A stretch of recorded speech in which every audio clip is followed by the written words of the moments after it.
page 92. And meanwhile, it is incessantly dinned into our ears, quote, the canal is being built on the initiative and orders of Comrade Stalin, unquote. Quote, the radio in the barracks on the canal site by the stream in a Karelian hut on a truck, the radio which sleeps neither day nor night. Just imagine it, those innumerable black mouths, those black masks without eyes, cry out incessantly. What do the Chekists of the whole country think about the canal project? What does the party have to say about it? Unquote.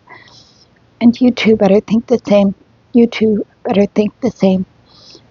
Quote, nature we will teach, and freedom we will reach. Unquote. Heil socialist competition and the shock worker movement. Competition between work brigades. Competition between phalanxes from 250 to 300 persons. Competition between labor collectives. Competition between locks. And then finally, the Fakrovsky, the militarized camp guards, entered into competition with the Zaks and the obligation of the Fakhovsky.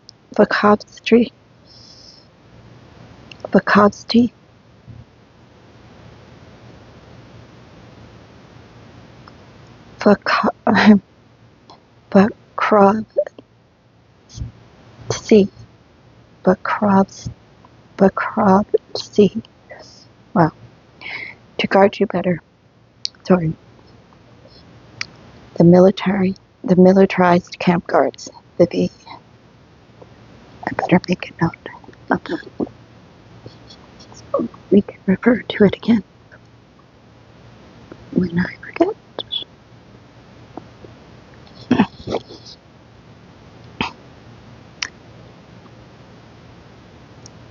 But the main reliance was, of course, on the socially friendly elements, in other words, the thieves. These concepts had already merged at the canal. Deeply touched, Gorky shouted to them from the rostrum, quote, after all, any capitalist steals more than all of you combined, unquote.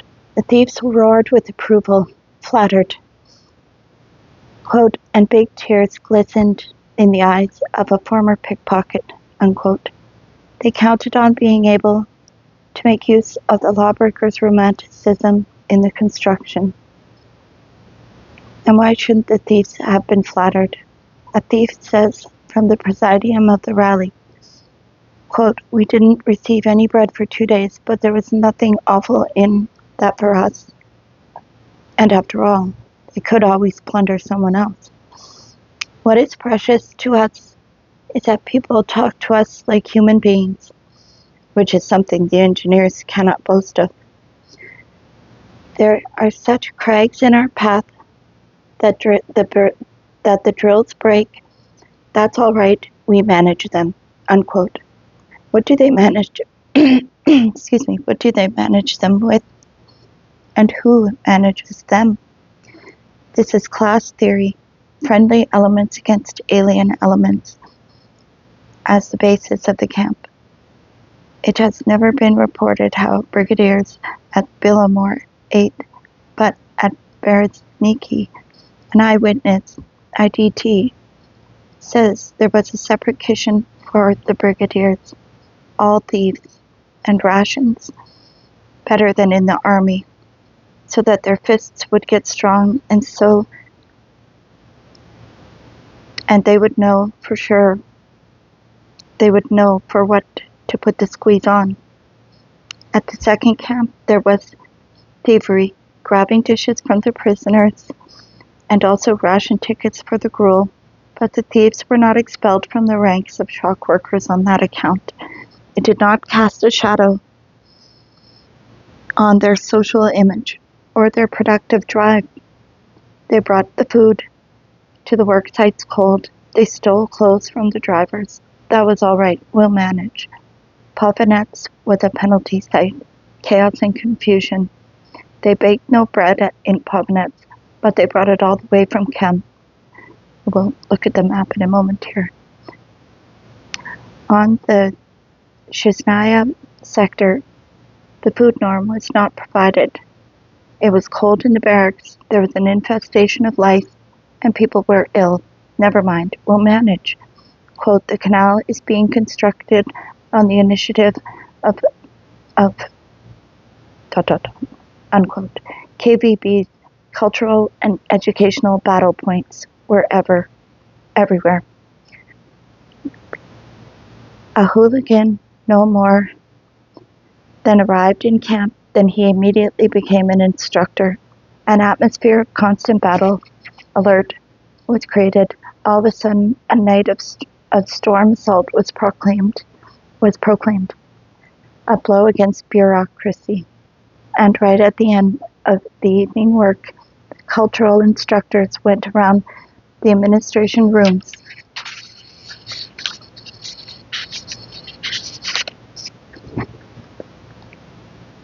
and took them by storm. This is a couple of images of the people we've been talking about. Frankel, that's who he speaks of most angrily, perhaps. Ferenc Uspensky, distribution of the food bonus. I just love the pictures. They're so fascinating. All of a sudden, there was a breakthrough, not of water, of percentages. On the Tunguska sector storm attack, it was decided to double the work norms. Really, all of a sudden, without any warning, some brigade or other has fulfilled its day plan by 852%. Just try and understand that. So a universal day of records is proclaimed, a blow against the tempo interrupters. Bonus pirashki are distributed to a brigade. Illustration number 20 that we just looked at here. Why such haggard faces? They longed for a moment, but no gladness. It seemed that everything was going well. In the summer of 1932, Yagoda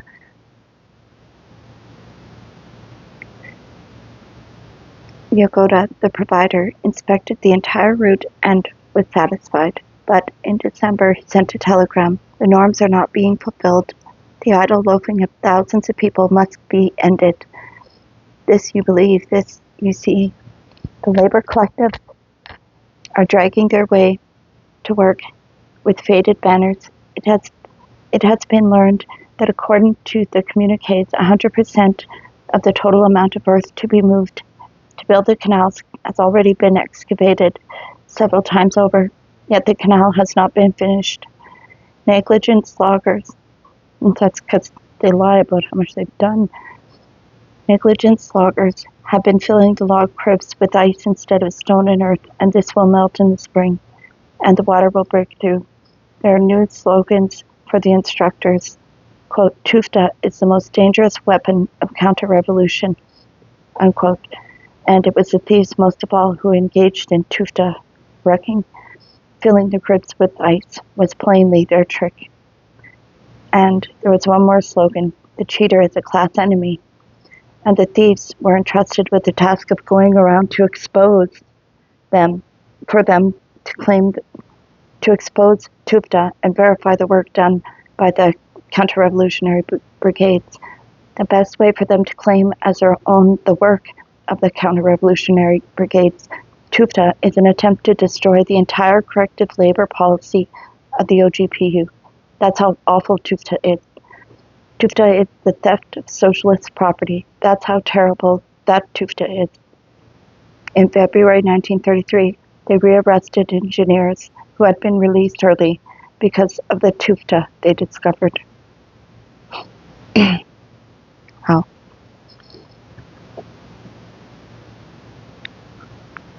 There was such elan, such enthusiasm. So whence had come this Tufta? Why had the prisoners thought it up? Evidently, they were betting on the restoration of capitalism. Things hadn't gone that way. here without the white emigration's black hand being present. At the beginning of 1933, there was a new order from Yagoda.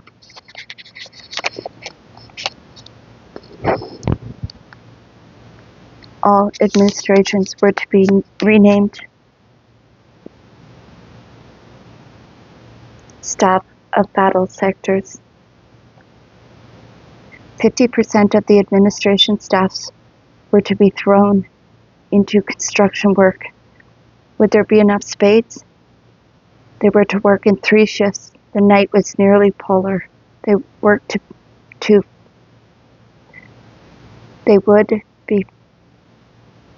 be fed right on canal site with cold food. For Tufta, they would be put on trial. In January came the storm of the watershed. All of the phalanxes, with their kitchens and property, would be thrown into one single sector. There were not enough tents for everyone. They slept out in the snow.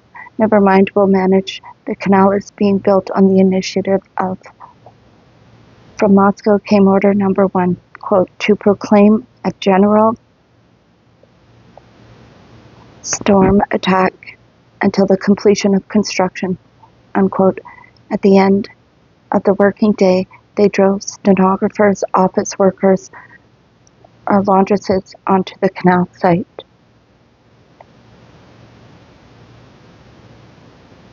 In February, there was a prohibition on all visits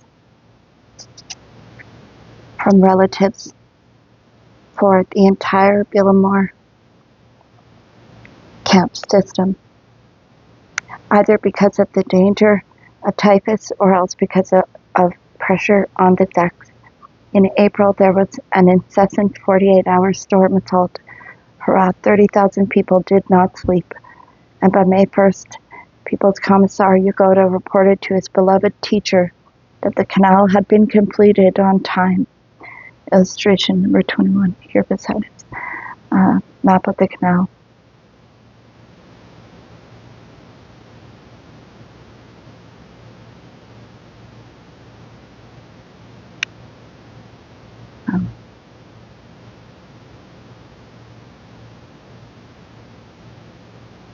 So we were looking at Chem 2.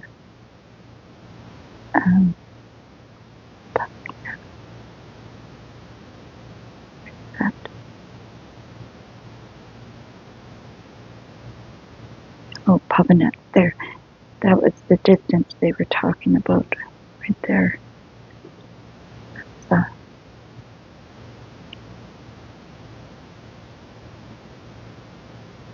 That's finished Karelia. The upper half, I think Finland continues on from here further. You know, that's a fair distance. In July 1933, Stalin, Voroshilov, and Kirov undertook a pleasant excursion on a steamer to inspect the canal. There's a photograph that shows them sitting on deck in a wicker armchair, joking, laughing, smoking. Meanwhile, Kirov was already doomed, but did not know it. In August, the 120 riders made their excursion through the canal.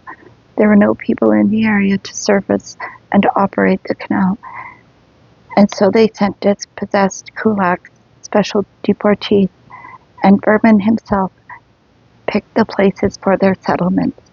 A large part of the canal army men went on to build the next canal, the Moscow-Volga Canal.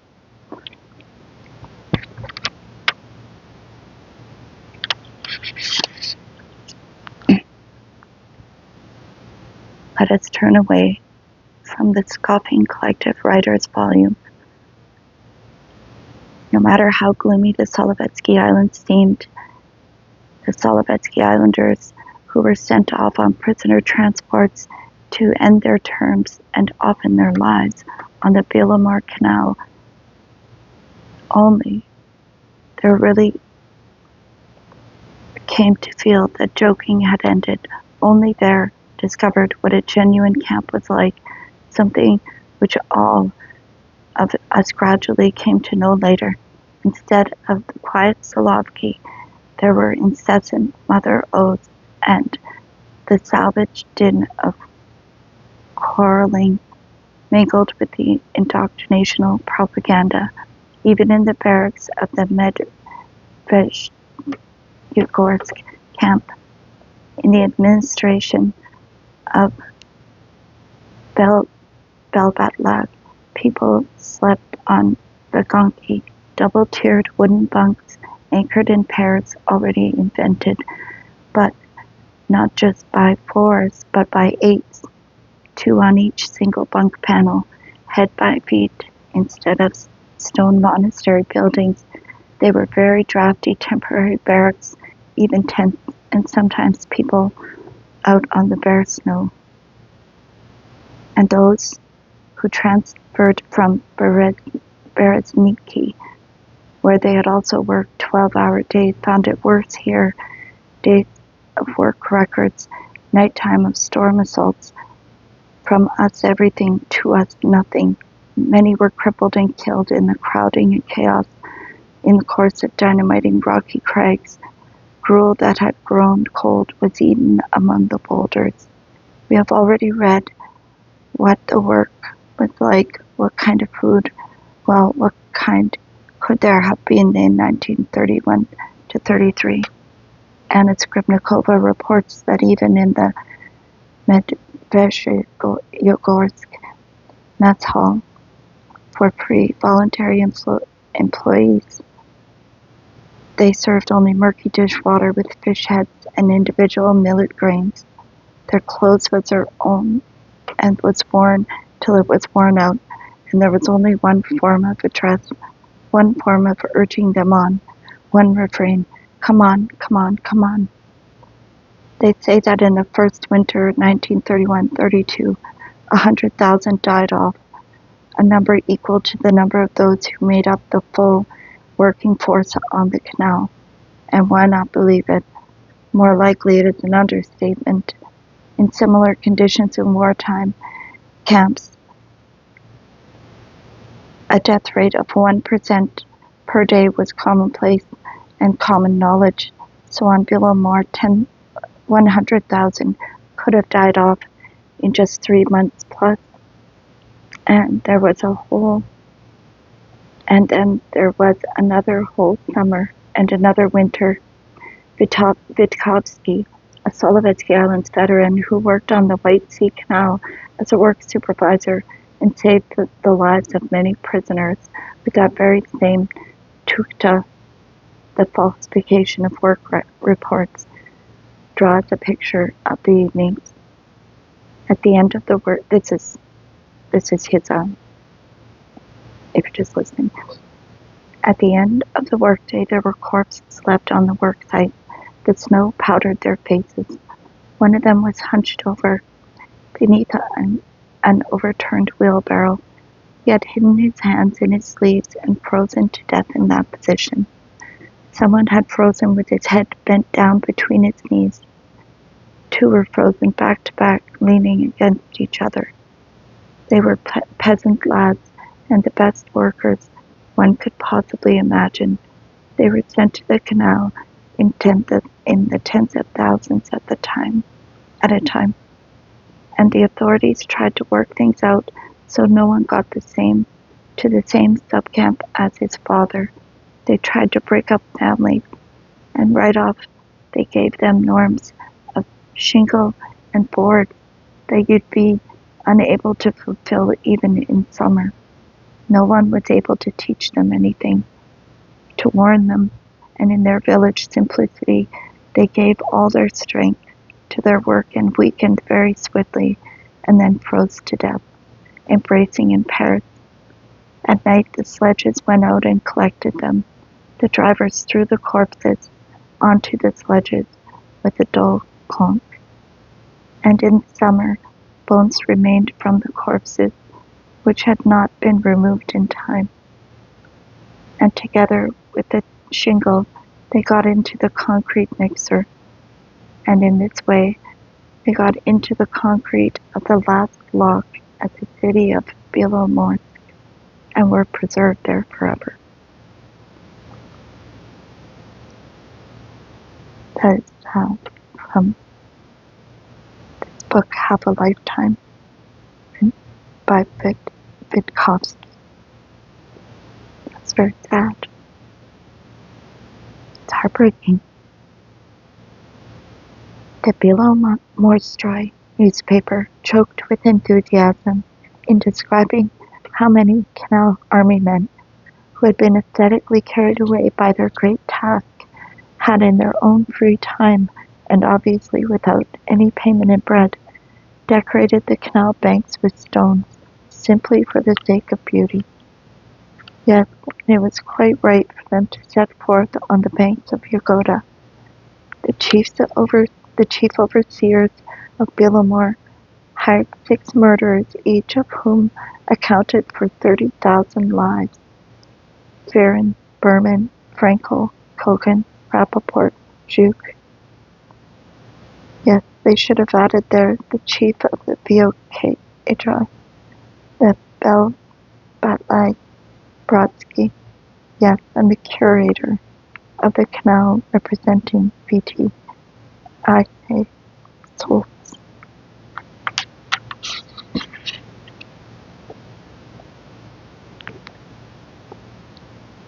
Yes, and in all 37 Czechists who were at the canal, and all 37 Czechists, and the 36 writers who glorified Belomor, and the dramatic Pagodin should not be forgotten either, so that tourists on steamers would read and think about them. But that's the rub. There are no tourists, and how can that be?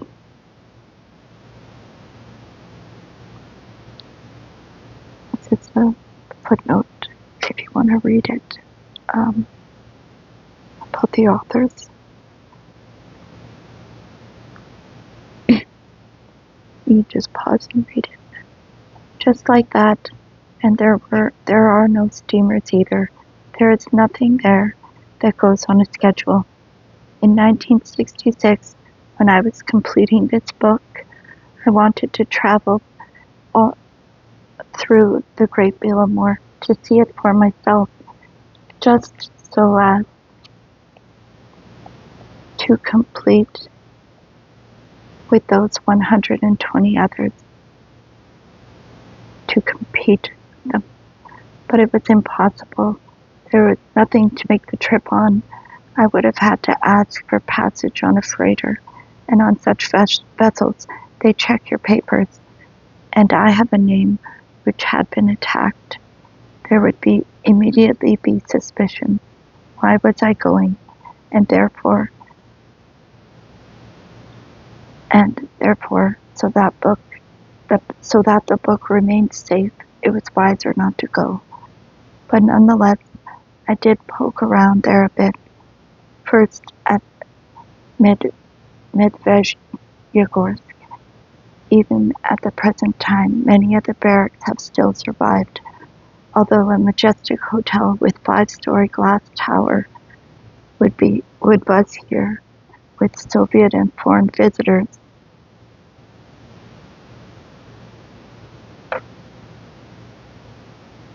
After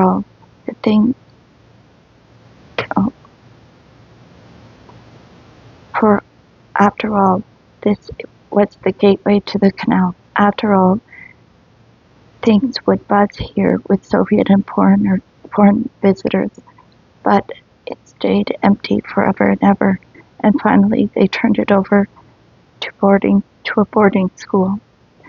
The road to Povanets, stunted woods, stones at every step, boulders. From Povanets, I reached the canal straight away and walked along it for a long stretch, keeping as close as possible to the locks so as to look them over. Forbidden zones, sleepy guards.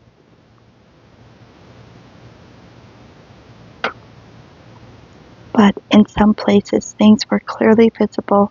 The walls of the locks were just what they had been before, made from those very same rock-filled cribs.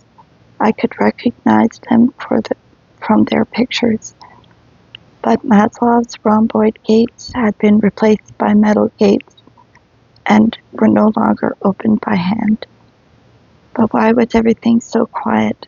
There were no people around, no people about. There was no traffic on the canal, nor in the locks.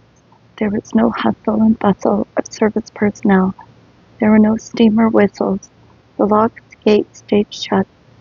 It was a fine, serene June day, so why was it? And so it was that I passed 5 locks of the Pavnet staircase, and after passing the 5th, I sat down on the bank, portrayed on all our Billemore cigarettes packed, and so desperately needed in our country. Why are you silent, great canal?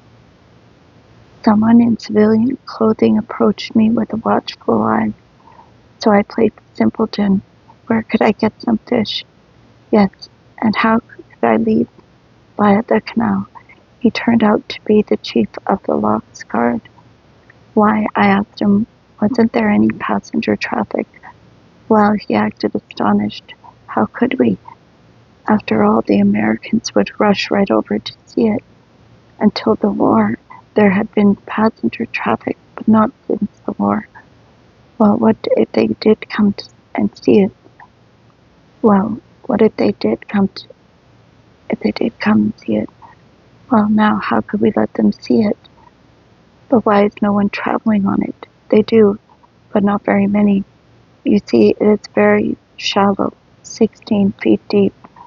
They wanted to rebuild it, but in all probability they will build another next to it. One which will be all right from the beginning. You don't say, boss. We've long since known about that. In 1934, no sooner had they finished passing out all the metals, excuse me, that there was already a project for reconstructing it, and point number 1 was to deepen the canal, and the second was to build a deep-water chain of locks for seagoing ships parallel to the existing locks. Haste makes waste. Because of that time limit imposed on its completion, because of those norms, they had not only cheated on the depth, but reduced the tonnage capacity. There had to be some faked cubic feet in order to feed the sloggers. And very soon afterward, they blamed this cheating on the engineers and gave them new tenors. And 50 miles of the Murmansk Railroad had to be moved to make room for the canal route. It was at least a good thing that they hadn't wasted any wheelbarrow wheels on the project.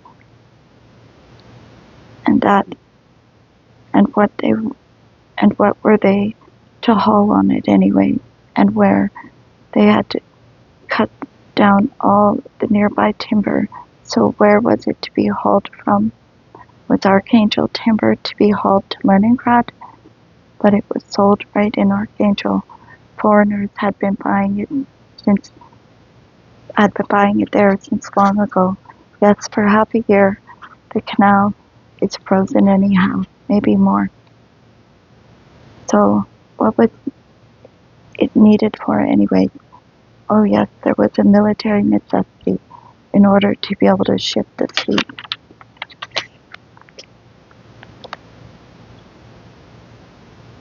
It's so shallow, complained the chief of the guard. That not even submarines can pass through it under their own power. They have to be loaded on barges, and only then can they be hauled through. And what about the cruisers? Oh, you hermit tyrant, you nighttime lunatic, in what nightmare did you dream up all this? And where, cursed one, were you hurrying to go? What was it that burned and pricked you to set a deadline of 20 months? For those 250,000 men could have remained alive. Well, so the Esperantists stuck in your throat. But think how much work those penitent lads could have done for you, How many times you could have roused them to attack, for the motherland, for Stalin. It was very costly, I said to the guard. But it was built very quickly, he answered me with his self-assurance. Your bonus should be in it. Your bones should be in it. That day, I spent 8 hours by the canal. During this time, there was one self-propelled barge which passed from Provenance to Soroka, and one identical in type which passed from Soroka to Provenance. Their numbers were different, and it was only by their numbers that I could tell them apart and be sure that it was not the same one as before on its way back, because they were loaded altogether identically with the very same behind logs, which had been lying exposed for a long time, and were useless for anything except firewood. And cancelling the one load against the other, we get 0, and 250,000 to be remembered.